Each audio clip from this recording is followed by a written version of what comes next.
Jatend piny Kenya machon Uhuru Kenyatta onyiso rowere mag pinje Afrika ni ginie geno mag jopiny kendo jiwogi mondo giti kod teko gi lony maggi kelo lokruok kod telo makare e pinje mag Afrika.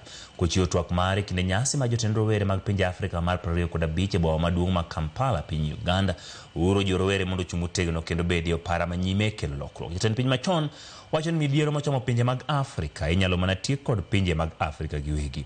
Omedo paro ni rowere gin kod teko, rieko, kwan kod chia mar kelo lokruok maggi ka gidwaro e weche mag telo makare kendo jiwogi mondo gibed e lai manyime.